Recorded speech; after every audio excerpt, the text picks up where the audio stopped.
Café Filosófico CPFL.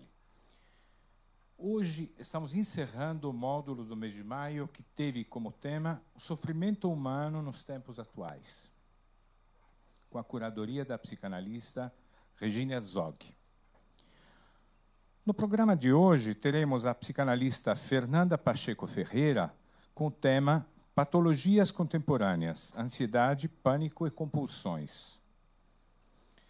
Fernanda Pacheco Ferreira é psicanalista, doutora em Psicologia Clínica pela PUC Rio de Janeiro e pós-doutorada no programa de pós-graduação em Teoria Psicanalítica da Universidade Federal do Rio de Janeiro.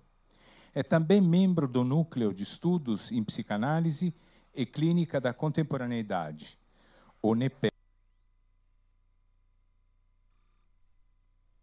Organizadora de livros.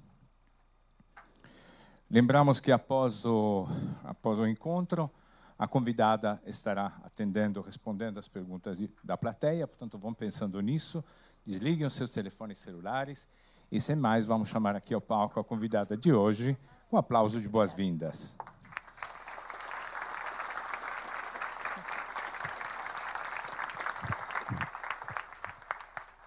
Obrigada. Boa noite. Queria agradecer aos organizadores do CPFL, a Regina Herzog, curadora desse módulo que eu estou fechando hoje, e também aos internautas, né, que participam tão ativamente, pelo que vi, assistindo às últimas palestras, né. É sempre um desafio falar sobre clínica para um público mais amplo e heterogêneo, né, não necessariamente composto por especialistas, porque a gente tem que ter um cuidado ainda maior, né, com questões de sigilo, de que exemplos a gente pode usar. Então, talvez alguns exemplos que enriqueceriam um pouco a ilustração, né, do que a gente está querendo passar sobre a característica da clínica na contemporaneidade, acabam perdendo um pouco, porque a gente fala de uma maneira mais ampla. Então, a gente vai tentar...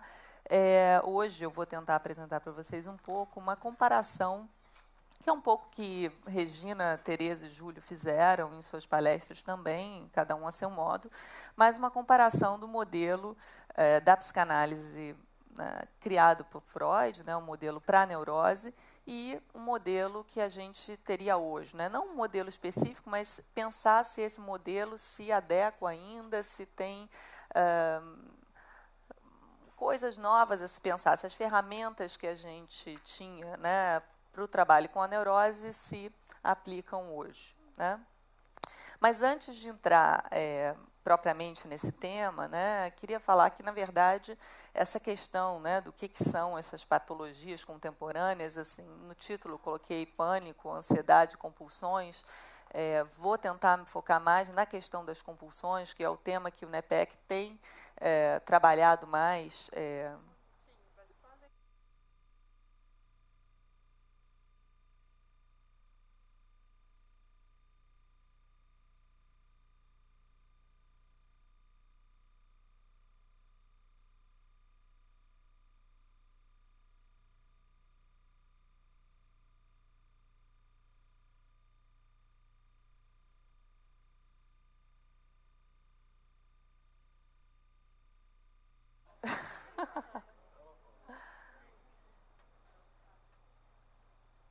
Pode?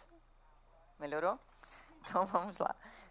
Então, focar um pouco mais na questão das compulsões, porque é a nossa temática de pesquisa nesse momento e é o que está mais interessando, mobilizando, né, o nosso grupo, mas vou falar um pouco também do pânico para caracterizar um pouco as ansiedades de maneira geral, né? Mas essa temática, então, das novas... enfim, do novo sujeito que traria novas questões, queixas diferentes, que chegaria aos consultórios de uma maneira diferente, isso já está em discussão há muito tempo, né, no meio psicanalítico. E, na verdade, quando eu ingressei na faculdade, nos anos 90, né, já se falava desse novo paciente. E, no final, né, e foi a época, talvez, né, em que mais realmente se discutiu isso e se adotou de maneira hegemônica essa visão, né, de que havia uma necessidade de se modificar, se reinventar a psicanálise para enfrentar, para receber, né, esse novo paciente. Né? Mas, desde o final da obra de Freud, nos anos 40, né, quer dizer, após a morte dele em 39, a partir, né, desse momento, muitos autores já estavam, né, trabalhando com essa ideia, né, a partir de indicações que ele mesmo tinha deixado, né, das neuroses narcísicas, das neuroses de caráter, né, e autores mais norte-americanos, britânicos, e depois, né, nos anos 70, 80, isso foi realmente aprofundado, né, por autores. Posso citar, por exemplo, André Green, um autor francês que faleceu, né, há pouco tempo, que foi um autor que trabalhou muito essa questão. Estamos com problemas novamente aqui no microfone. Vamos.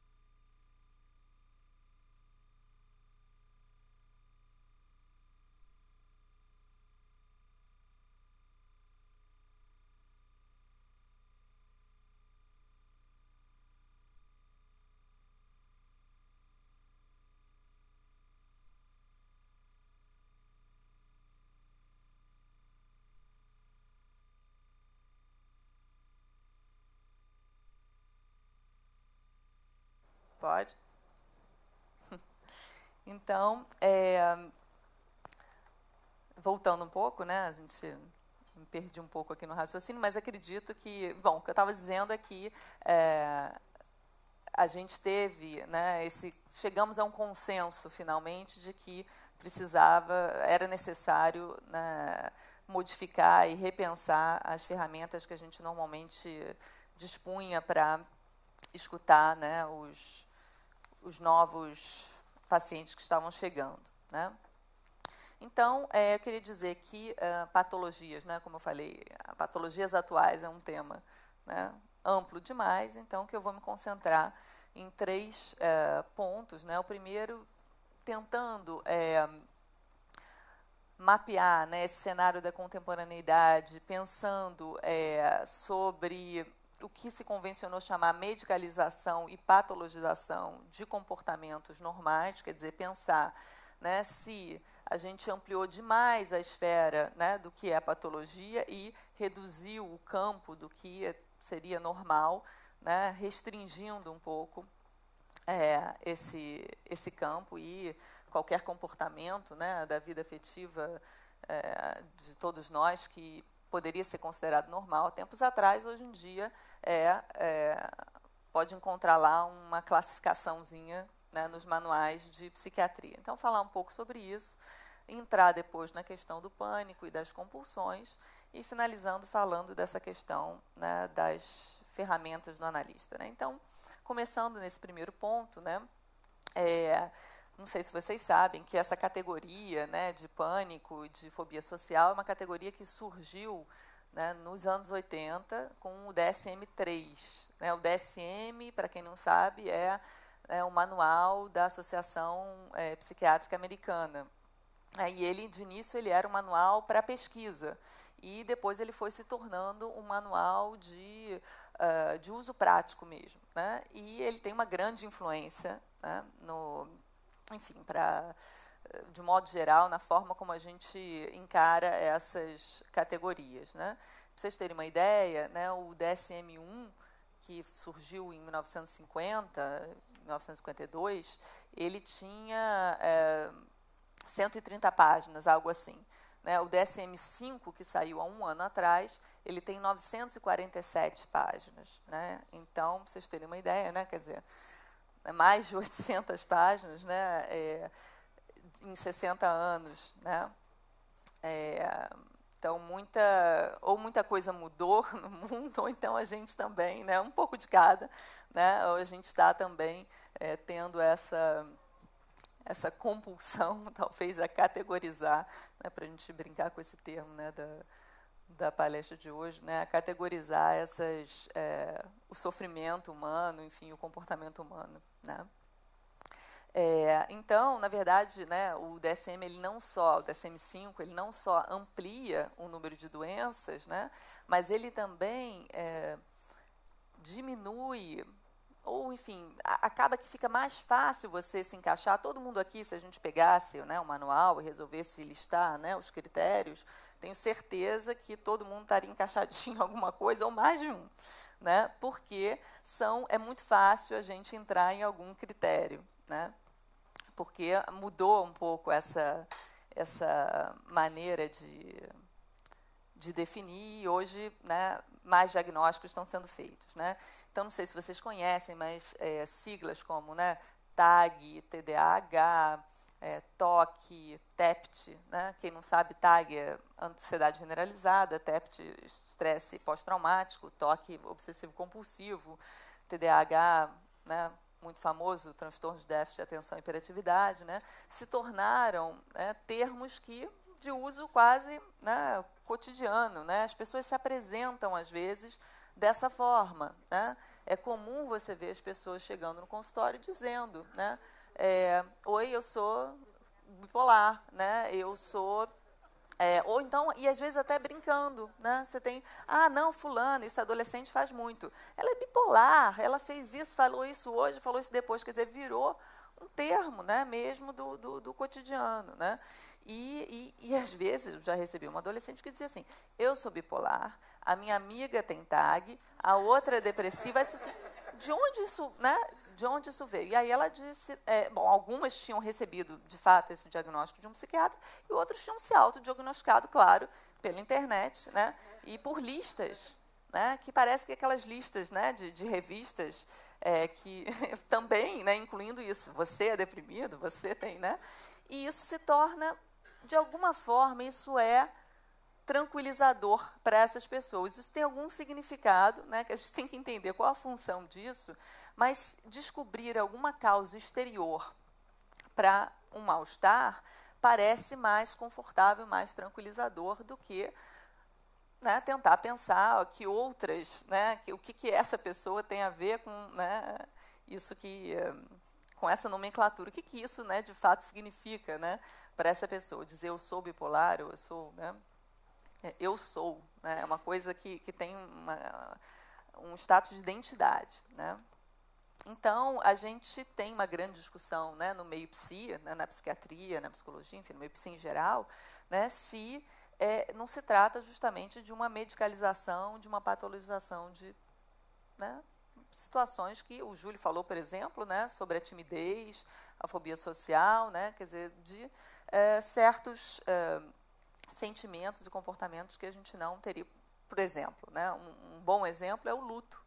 Né, o luto, a gente está habituado, né, a pensar, sei lá, o luto é muito variável, muito pessoal, mas um ano, né, depois passou-se para 2 meses, agora são 2 semanas. É uma coisa que não tem mais tempo, né? Você não pode prantear também, né, a perda, lidar com a perda, né, de um ente querido, 2 semanas, né? É claro que isso não é assim, né? Tem lá uma notinha dizendo, olha, mas tem que avaliar. Mas é muito curioso, né, que surja, né, essa ideia, né, de que a partir de 2 semanas você precisa, você já considera, né, que isso é um sintoma depressivo, né? Recentemente uma colega minha me chamou a atenção para um texto de um antropólogo, de um psiquiatra chamado Arthur Kleinman. Acho que vocês podem achar na internet, é um texto pequenininho, muito interessante, em que ele fala justamente da perda da esposa dele, uma companheira de 46 anos, e prestes a completar 1 ano dessa perda, ele se dá conta que ele tem ainda os mesmos sintomas, né? Não os mesmos, claro que mudou, mas sintomas intensos, e que certamente ele seria categorizado como deprimido. E ele diz, olha, eu não tenho pressa de me livrar desses sintomas, né, desses ditos sintomas. Esses sentimentos, eles fazem parte dessa memória, eles têm uma importância, e lidar com eles, lidar com essa dor, é fundamental para eu poder me recuperar também desse processo, né, para poder investir em outras coisas, né. E Freud dizia isso, né, dizia que o luto ele é um trabalho, né, ele é alguma coisa que exige essa introspecção, esse recolhimento, né? Não é alguma coisa que pode ser feita assim de maneira expressa. Mas no final esse antropólogo psiquiatra se pergunta, bom, sei lá, né, que hoje em dia se tornou alguma coisa assim tão dispensável como, sei lá, uma dor nas costas, uma dor de dente, né? A gente, né, não pode mais sentir isso. De repente, os tempos mudaram e, né, eu tenho que me adequar, né? Mas acho que tudo isso, né, é importante, né, para a gente poder ter uma certa visão crítica, né, em relação a essas, né, não estou dizendo que tudo está errado, mas a gente pensar o porquê disso, né? Não é condenar necessariamente esses movimentos, mas é pensar por que isso está surgindo dessa forma, né, hoje em dia, né? E, por exemplo, outros autores também que trabalharam essa questão, em especial em relação à depressão, né, Horowitz e Wakefield, por exemplo, eles falaram que o que aumentou não foi o número, né, que a depressão mal do século, né, a Regina também falou sobre isso, que o que aumentou não foi necessariamente o número de pessoas deprimidas com depressão, mas o que aumentou foi a quantidade de prescrições de antidepressivos, a quantidade de pessoas que procuram, né, esse tipo de tratamento, né, com essa busca de diagnóstico, e também o número de artigos científicos e também na mídia em geral sobre depressão, né? E que dá essa ideia de que houve um aumento muito grande da depressão, que não necessariamente seria isso, né? Então, eles chamam a atenção para esse fato, né, de como a gente tem que tomar cuidado para não começar a categorizar todos os comportamentos e tratá-los de maneira negativa, né? Mas é uma pressão que a gente tem, né? Como se essa ideia de normalidade, como eu falei, tivesse encurtado, né? E essa busca de alguma coisa, né, que evidentemente é inatingível, né, mas que é uma busca dessa tal felicidade suprema, dessa tal completude, né? Não sei se vocês sabem que a definição de saúde da OMS, da Organização Mundial de Saúde, é estado de completo bem-estar físico, mental e social. Não necessariamente ausência de doenças, né? Alguém é saudável, né? Aqui, né? Estado completo de bem-estar físico, mental e social, né? Aí fica todo mundo o quê? Eu tenho que comer tantas frutas e legumes e tenho que fazer tantos exercícios e tenho que tomar tantas vitaminas, quer dizer, eu tenho que, né, que começa a tomar conta da gente. Evidentemente, a gente faz tudo, não chega a tal bem-estar completo físico, mental, social, e aí ficamos frustrados, deprimidos, aí sim, né, aí vem essa depressão, né, deprimidos, insuficientes, né, e aí volta um pouquinho o que o Júlio falou. Não é uma depressão, né, qualquer, é uma ideia de insuficiência, eu não atingi. É quase também um pouco de vergonha, né? Eu não fui capaz de atingir.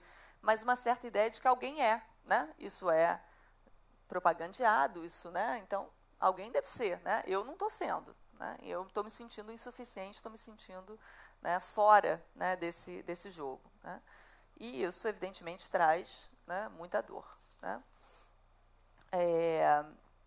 Agora, também, né, vale lembrar que essas concepções, né, a respeito de se hoje, né, a depressão, né, que tinha o nome de melancolia, né, para a psicanálise, né, a menos, né, por exemplo, na antiguidade, ela já foi, em outros momentos da história também, já foi considerado um a mais, um sinal de genialidade, um sinal, né, de algo especial, né? Então, a gente pensar que, né, de acordo com os valores, né, da cultura, isso também vai mudando a nossa percepção, né? Claro que não exatamente, né, a gente tem que sempre tomar muito cuidado para não ser uma ideia de uma causa, né, que produz um efeito, assim, como se fosse uma relação muito direta, assim, muito, não é assim, mas certamente os nossos valores, né, vão mudando e a gente vai tendo outras percepções, né, a respeito dos nossos sentimentos, né? Então, entrando um pouquinho, né, nessa questão da ansiedade propriamente dita, né, como eu disse, o transtorno do pânico, né, foi um transtorno que surgiu, né, como categoria na década de 80 com o DSM-3, né, e ele faz parte dos transtornos de ansiedade, né, de um modo geral.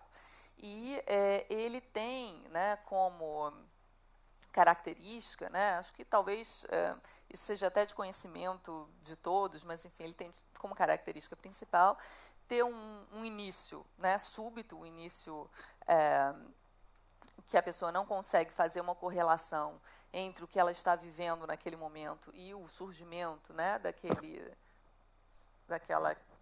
ataque de ansiedade preocupado, mexer mais nesse microfone, né? E ele tem, né, ele vai subindo, tem um pico, né, mais ou menos em 10 minutos, depois isso desce, e ele é acompanhado, né, por sentimentos, por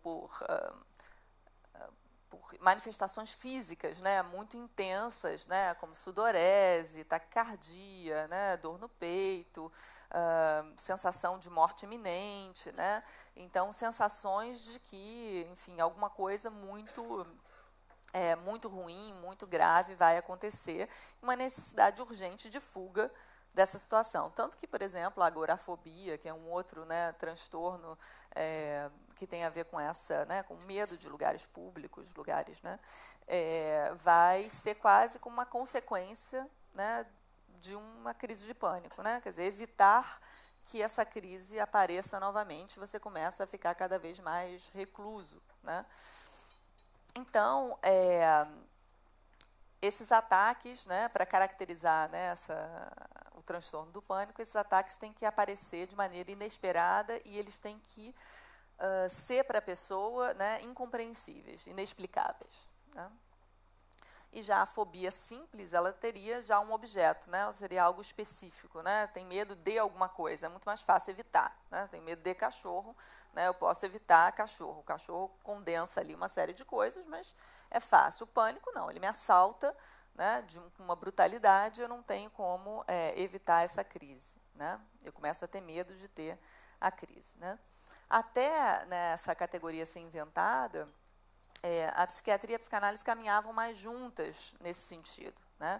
Nas primeiras versões, por exemplo, né, do DSM, a versão 1, 2, né, a descrição que o Freud dava de uma categoria que era a neurose de angústia, ela era basicamente a mesma descrição de pânico. O que ele diz lá sobre os sintomas é muito parecido, em 1895, é muito parecido com os sintomas de pânico de agora, né? Então, não é que isso não existiu, né? Pânico, fobia, obsessão, compulsão, tudo sempre existiu, né? A gente sempre teve descrições desse tipo. A nossa pergunta é, será que isso tem aumentado de fato? Não tem aumentado? O que teria levado, né, se é que há um aumento, né, a essa observação de que a gente teria mais casos, né, nesse sentido, né? Então, Freud tem 3 teorias da angústia, né? Essa primeira da neurose da angústia, que é tentando falar em termos, né, menos técnicos, essa primeira teoria que vai ser muito mais ligada a um excesso, né, de excitação que não pôde ter um escoamento, né, apropriado, não pôde ser eliminado de maneira apropriada. Uma segunda, né, que é a teoria de que o recalque, né, que, enfim, é uma palavra também que todo mundo conhece, mas, no fundo, né, como um mecanismo, né, de defesa, de tirar, né, da consciência, né, alguma coisa que causa, enfim, mal-estar, né, você precisa tirar, né, para evitar esse conflito, tirar essa ideia, né, da consciência, que esse recalque, né, o fato de você não dar livre vazão, né, a um desejo, por exemplo, produziria mal-estar, né? E a terceira teoria é que a angústia ela é um sinal, né? Ela é um sinal que indica um perigo possível, um perigo iminente, né? E ela tem uma função protetora, né? Ela é quase como uma vacina, né? Ela vem em pequenas doses, né, para você se preparar para o perigo, né? Para você poder não ser pego de surpresa, justamente como é a situação, né, do pânico, né? Mas, no fundo, né, por que eu estou falando dessas teorias? Né, para dizer que, no fundo, a experiência subjacente, né, a toda a expressão da angústia em Freud é é uma experiência de desamparo, né? É como se, de alguma forma, o desamparo ele ficasse, a pessoa tomada, né, por uma situação de tamanho desproteção, se sentindo muito desamparada, né, a angústia, de alguma forma, invade, toma conta, né? Por exemplo, uma pessoa que tem uma crise de pânico, é muito notável isso, né? Que não adianta palavras, né? Não adiantam palavras, não adiantam metáforas, né? O que é fundamental uma presença concreta, uma presença de alguém, enfim, que, né, tem ali em que você deposite confiança, em que você deposite alguma segurança, que vai fazer às vezes de alguma forma dar conta dessa situação extrema, né, de ansiedade. Então, na verdade, então as palavras não... Por que eu estou falando isso? Porque nas compulsões de hoje, né, nas questões que a gente vai tratar, as palavras e as metáforas, enfim, elas não são suficientes, né? Nisso que a gente chama de patologia do ato, né, tem alguma coisa que não passa pela mediação das palavras, que é justamente como a psicanálise, né, se fundou, né, como uma talking cure, como foi batizada, né, por uma paciente, justamente como essa cura pela fala, né. E, bom, claro que as palavras não estão excluídas, mas esse caminho, né, é um caminho que não está dado, que talvez a gente tenha que construir, que a gente tenha que trabalhar. Isso eu vou falar um pouco mais para o final, mas é quase como se a gente tivesse que fazer um terreno, né, um preparo para que esse trabalho que se dá pelas palavras ele possa ocorrer, né? Isso muda muito a função do analista, né? Então, a gente tem que, quando a gente pensa no pânico, né, a gente pensa também, claro que o pânico ele não é uma angústia sinal, né, acho que isso fica claro, né, ele é, né, um ataque de angústia, uma crise, né?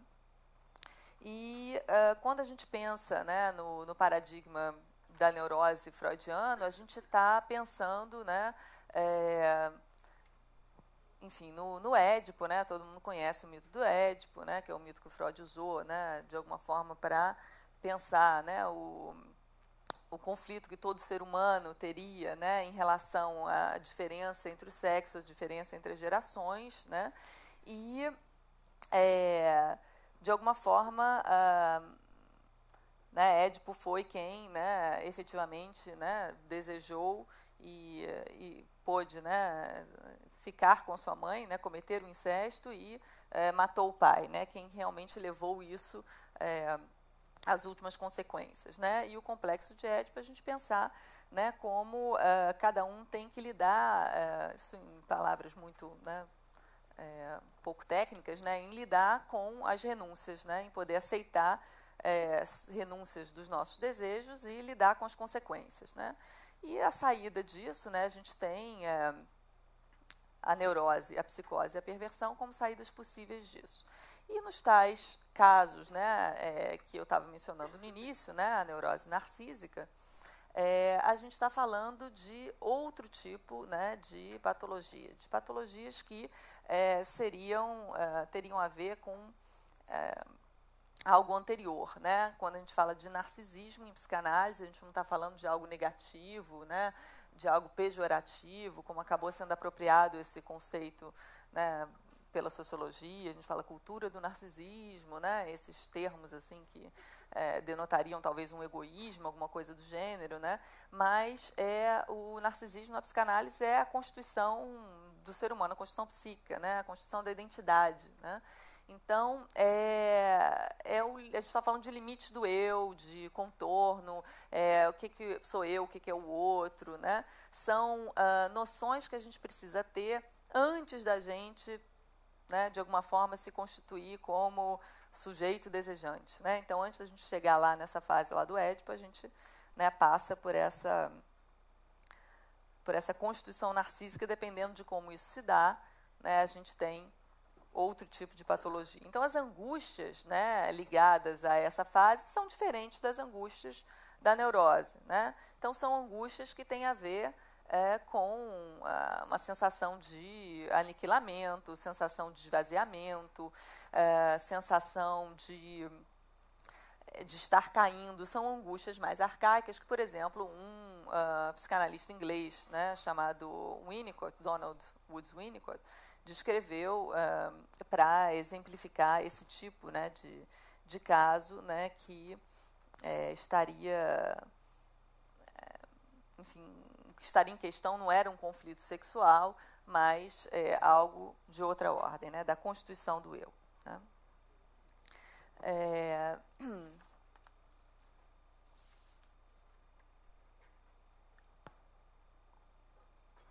Mas antes de entrar na questão da compulsão, gostaria só de falar que essa repetição que a gente vê, né, por exemplo, no pânico, né, isso é um exemplo, tem outros exemplos que a gente pode tomar, mas essa repetição, os ataques acontecem, eles se repetem, mas o sujeito não tem a impressão de que ele está aprendendo nada com um novo ataque, né? É sempre uma nova surpresa, é sempre como se fosse o primeiro, né?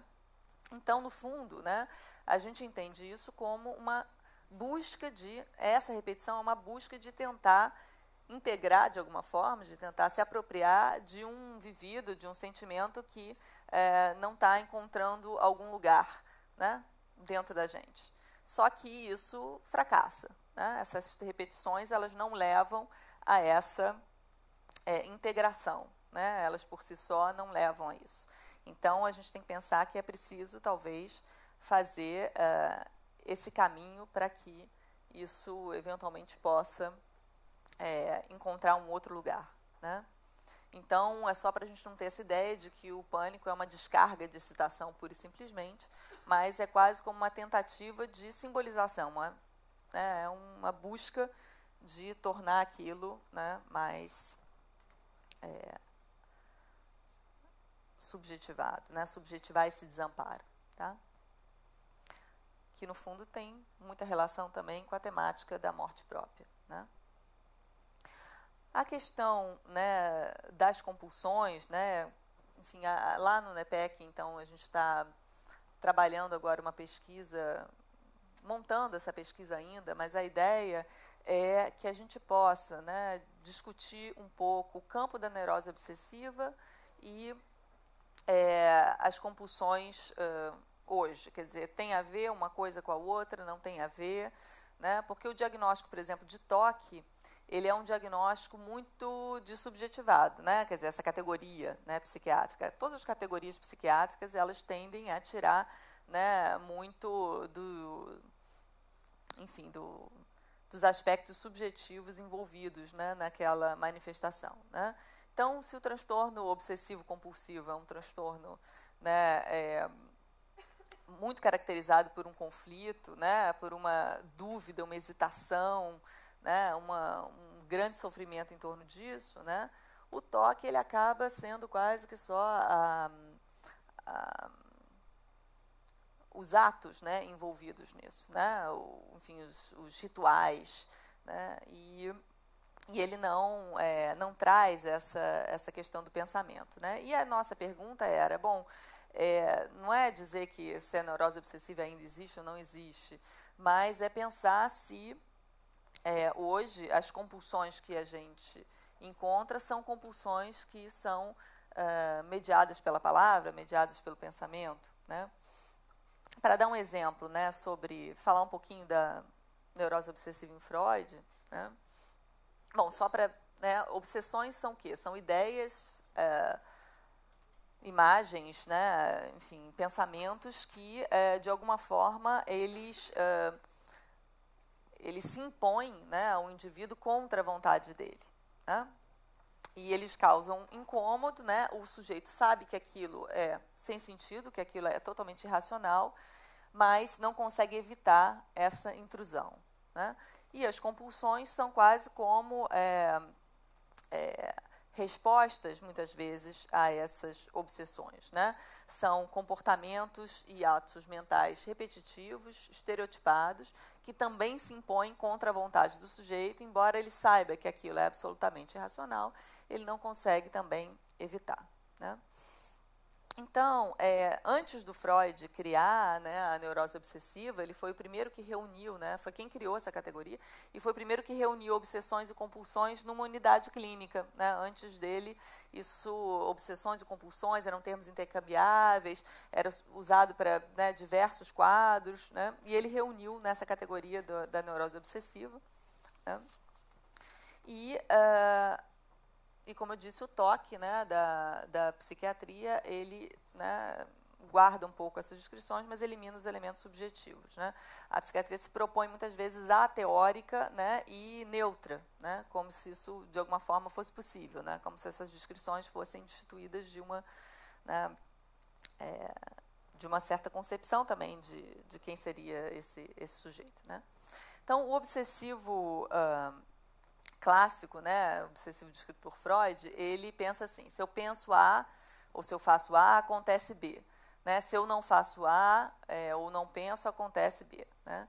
Como se essas consequências fossem internas, né, aos próprios atos, né? Assim, fossem automáticas, não tivesse nenhuma outra instância que determinasse isso, né?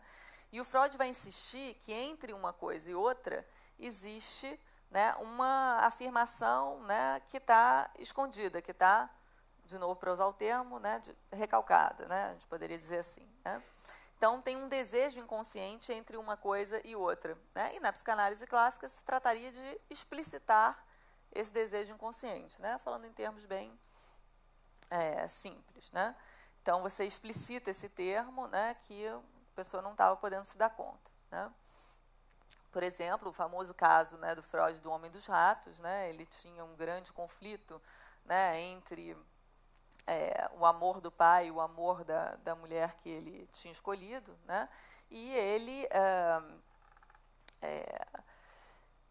não conseguia, né, como todo obsessivo, decidir, fazer uma escolha, né? Ele ficava preso nessa hesitação, né, entre uma coisa e outra, né? Ele deseja que algo, não suportava a ambivalência, né? O fato de que ele desejava que alguma coisa muito ruim acontecesse ao pai, embora ele amasse o pai profundamente, né? Então, como eu disse, né, as compulsões vão ser uma espécie de contra-investimentos, né, para esses atos, né? E a gente pode chegar até a ter o ritual obsessivo que pode se repetir indefinidamente. Por exemplo, o Homem dos Ratos tem uma tal situação. Quem não leu O Homem dos Ratos, quiser ver, tem um filme antigo, enfim, esqueci qual é a data, vocês acham no YouTube, sobre o Homem dos Ratos, né, que é uma encenação do caso, né? Em um determinado momento, né, o Lanzer, né, o Homem dos Ratos, não vou contar todo, é uma história, é um caso longuíssimo, né, uma das 5 psicanálises que o Freud, 5 casos que o Freud traz, mas esse trechinho em que ele está esperando pela dama, né, pela mulher lá que ele gosta, né, chegar, e ele nota que tem uma pedra no chão, né, e ele pensa, essa carruagem, né, quando a carruagem dela passar, ela pode cair, a carruagem pode cair, ela pode, né, quebrar, ela pode morrer. Aí ele vai e tira a pedra. E aí ele pensa, não, isso não faz sentido nenhum, né? E também, se acontecer alguma coisa, né, o fato de eu ter tirado a pedra, né, denuncia que eu pensei que ela poderia morrer. Vamos colocar a pedra de volta. Aí coloca a pedra de volta. Mas aí ela pode morrer. Quer dizer, então, esse mecanismo, ele é sem fim, né? Ele pode ser sem fim. Ele pode se perpetuar, né, nessa espécie de uma coisa tentando anular a outra, né? E, evidentemente, isso fracassa, né? Então, mas, no fundo, né, em nenhum momento, né, esse comando e esse contracomando são expressões do desejo dele. Né? No fundo, são um modo de deixar esse desejo fora de cena. Né? Em nenhum momento ele faz a escolha, em nenhum momento ele afirma, né, e fazer a escolha significa suportar as consequências. Né? Mas a questão é que, né, é claro que, assim, né, voltando, esse sujeito, né, que o Freud descreve, né, esse tipo clássico obsessivo, né, ele surgiu nesse contexto, né, que o conflito moral ele era muito, ele é o centro, né, das questões humanas, né, então culturais, enfim. Né, então, o obsessivo ele é um neurótico, ele está dividido, né, entre imperativos heterogêneos, ele não consegue fazer escolha e ele se identifica com esses ideais elevados. Né? Não é o mesmo, talvez, contexto, né, que a gente está vivendo hoje. Né? Então, esses contextos, esses ideais elevados, eles são, de alguma forma, interiorizados e vêm nessa ordem, né, do tenho que fazer isso, tenho que, né? Enfim. Né? Hoje, né? Como é que a gente poderia pensar hoje? Né? A gente tem, então, como eu disse, né, muita dúvida, né, se essas compulsões que a gente observa hoje, é claro que que compulsões a gente está falando? Existem inúmeras, né? A gente, quando fala de compulsões, a gente pode estar falando de toxicomanias, de anorexia, de bulimia, né, os transtornos alimentares, a gente pode estar falando de compulsão de consumo, né, consumo de medicamentos também, enfim, lícitos, né? Enfim, inúmeros, compulsão por sexo, né? Tem 1000 tipos de possibilidades de compulsão, né? E, de novo, né, bem como na situação lá do pânico, né, como eu estava trazendo de exemplo, né, não né, o fato de você ter uma crise de pânico não identifica se você está, por exemplo, né, numa posição edípica ou uma posição narcísica, se você é neurótico, se você... Né, não é. Né, não é isso que vai definir de onde que o sujeito está se posicionando. Né? E, da mesma forma, a gente tem inúmeras compulsões e elas podem ter, enfim, significados diferentes. Né? Mas o principal que eu queria dizer é que a gente tem a impressão de que essas compulsões, né, não têm essa origem, né, nessa sexualidade recalcada, mas sim que elas respondem a essa questão narcísica, né, a respeito de quem eu sou, quais são meus limites, né, qual é essa diferença eu-outro, né? E a gente acha que essas compulsões que remetem a questões narcísicas podem estar, sim, aumentando. É uma pergunta que a gente tem. Né?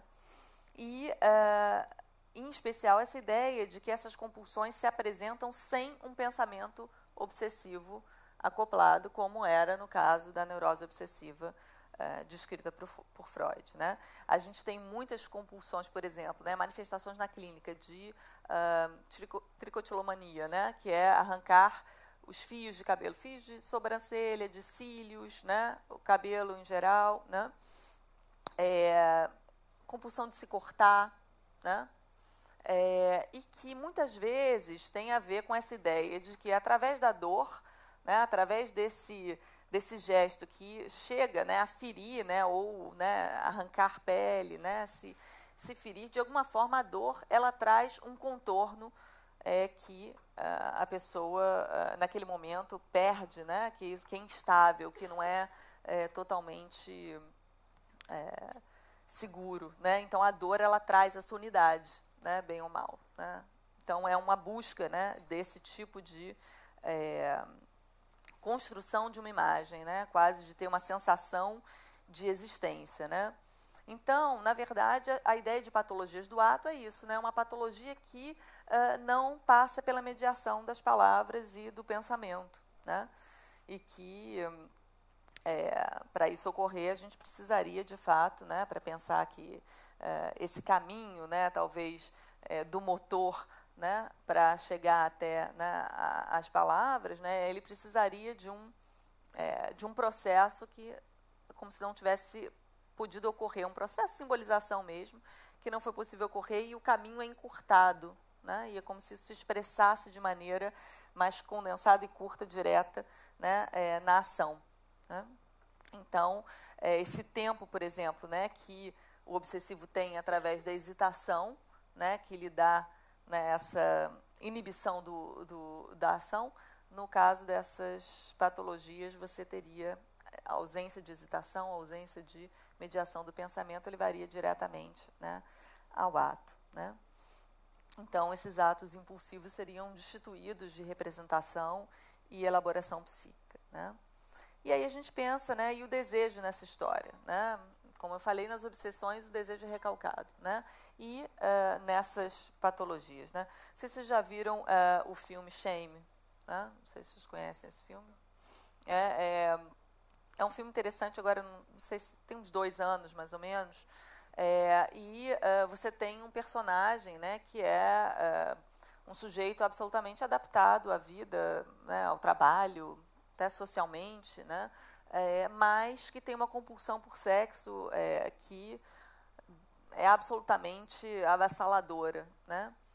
Ele certamente não demonstra prazer nessa busca por sexo, não é que ele extraia dali uma satisfação, é alguma coisa que ele de alguma forma se sente impelido e obrigado, né, a buscar, e alguma coisa que se repete sem que aquilo tenha, né, um ponto, né, de satisfação. Nas relações pessoais mais íntimas ele parece ansiar por isso, mas é muito complicado, é alguma coisa que parece muito mais, né? Então, hoje a gente tem uma liberação sexual muito maior, mas às vezes as relações, né, mais íntimas são muito difíceis, parecem muito mais enfim, dolorosas, né? Por caminhos que a gente às vezes não sabe como fazer, né? Então, essa compulsão de comer, de jogar, de beber, né, nada disso se faz por desejo ou prazer, né? É uma outra ordem, né, que está ali, né? E no caso desse sujeito, desse personagem do filme, né, a gente tem a impressão de que ele está muito mais tomado por um vazio, por uma questão de quem ele é, do que exatamente buscando, né, uma satisfação nessas atividades, né? E, como eu falei, então, para a gente fechar, né, entrando nessa questão do papel do analista, né, a gente tem essa ideia, então, de que hoje a gente teria, né, mais uma clínica do ideal do que da repressão e da interdição, né? Que esse mal-estar contemporâneo vai se inserir muito mais nesse registro do corpo, né, da ação, da intensidade, né? E que esses quadros clínicos, ao invés de serem marcados pela culpa, como, né, um neurótico obsessivo é absolutamente tomado, né, por essa culpa, né, ele vai ser muito mais marcado por essa vergonha de não ter atingido essa performance ideal, né, e por essa sensação de insuficiência, né? Então, como é que a gente pode pensar em termos, né, de clínica isso, né? A gente observa, né, que muitas vezes é necessário, né? É claro que a gente tem aquela noção muito difundida do que é um dispositivo analítico, né? Que é um analista sentado atrás, o paciente deitado, né, no divã, o analista marcando uma coisa ou outra, mais silencioso, né? E a gente observa que nesses casos, né, é claro que isso enfim, a análise não precisa desse dispositivo dessa forma para funcionar, né? Mas dá uma ideia, né, de que alguma coisa que se passa, que transcorre de uma maneira mais ou menos tranquila, né, sem muitas intervenções do analista, né? Nesse caso, né, é como se o suporte do olhar fosse muito mais importante. E não só porque, na ideia do face a face, de um sentar na frente do outro como se fosse uma conversa dual, mas de que é por se ver no olhar do analista, tem algo do que o analista pode devolver, né, com o seu olhar, sobre quem é esse sujeito, né, sobre seus, dando um testemunho da sua existência, né, de uma consistência, né, é fundamental. Então, é quase como se houvesse, né, um processo que se passa pela pessoa do analista, às vezes até afetivamente, né? Claro que a gente tem enfim, orientações na psicanálise que nem sempre concordam com esse tipo, né, de questão, mas o fato é que tem algo do analista que se torna mais presente, né, do que a gente podia pensar anteriormente, né? E se passa, talvez, ele tem que sentir algumas coisas que não é pela via do que o paciente está associando, porque esse paciente não associa, né? Não traz essas fantasias, não tem esse mesmo funcionamento, né, do paciente neurótico. Então, se trata de quase entender como as coisas se associam nele, né? Pensar a associatividade não só pela via verbal, mas de uma maneira mais polimorfa e tentar, às vezes até através do que você está sentindo, né? O que o analista sente e, de alguma forma, devolve para o paciente. É através das reações do analista que ele vai se encontrando um pouco, né? Encontrando podendo, né, criar uma narrativa para essa história que parece absolutamente desconexa e, a partir daí, sim, a gente pensar numa possível análise. Então, é como se a gente pensasse num campo, né? Às vezes a pessoa vai, muitas vezes ao consultório, tem uma regularidade, mas a análise em si não começou propriamente, né? É claro que já começou, mas não começou nesses termos clássicos freudianos. A gente faz um preparo, né, disso. E, então, a gente tem que afinar a nossa escuta para isso. Se a gente tenta interpretar um desejo que ainda não está, né, colocado, que ainda não existiu, porque essa pessoa está preocupada, né, com questões muito mais primitivas, digamos assim, né, em termos, enfim, dessa identidade, essas questões identitárias, você não adianta, isso não tem significado nenhum, isso não tem efeito nenhum, né? Então, os analistas têm que afinar a escuta para esse tipo de sofrimento e pensar que tipo de intervenção que faz efeito, né? Certamente não é uma interpretação que se limita à decifração, né? Essa ideia de decifração ou de trazer, né, alguma coisa desse desejo inconsciente recalcado, né? Tem que ampliar essa ideia, né? E Freud já deu indicações disso no final da obra dele, que passa pela ideia de construção, de você poder construir alguma coisa, né, ali com o paciente, né? E para que, enfim, essa análise seja possível, que alguma coisa, né, se transforme, né? Então, é claro que, né, uma sociedade, né, que valoriza, né, o Ehrenberg, que é um sociólogo, enfim, que a gente gosta muito, que tem um livro que se chama A Fadiga de Si, não sei se essa é a tradução, enfim, La Fatigue d'être soi, e tem também o mal-estar na sociedade. Mal-estar na modernidade, esse último? Agora eu não lembro o título. Não, esse é do Bauman. Não, estou falando do Ehrenberg, que tem um livro que é o Mal-estar, enfim, esqueci, mas acho que é da sociedade. Tem uns 2 anos atrás. E ele diz, né, enfim, que assim, essa sociedade que valoriza o ato, né, e as iniciativas individuais, ela acaba também produzindo, né, essas patologias do ato, né? E enfim, essa ideia, né, sempre de que você não está à altura, né, dessa performance que é exigida, e no fundo a inibição, né, que eu acabei não falando da inibição, mas a inibição, ela é quase que, enfim, o outro lado da moeda dessa questão do ato, né? Assim, ou o sujeito se sente, né, exterioriza demais, ou ele, de alguma forma, se recolhe, né? Mas não deixa de ser uma outra face dessa mesma questão, né? É uma contrapartida, né, do ato. Acho que o Júlio falou um pouco disso quando falou da timidez, quando falou, né, da vergonha, né?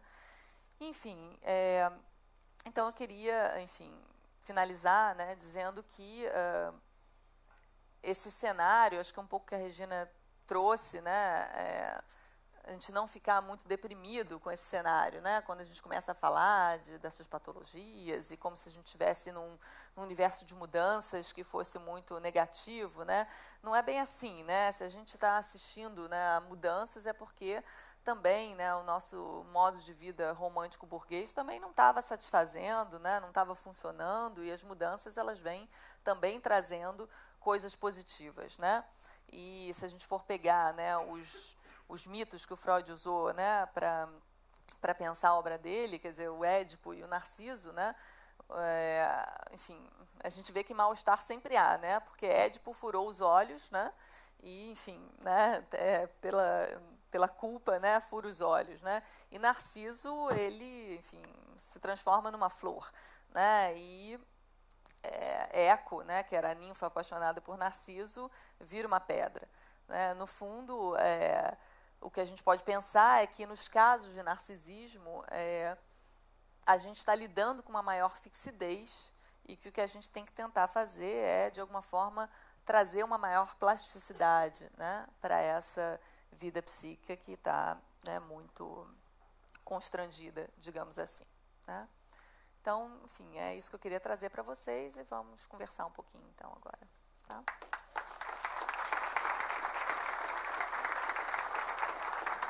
Perfeito, ótimo.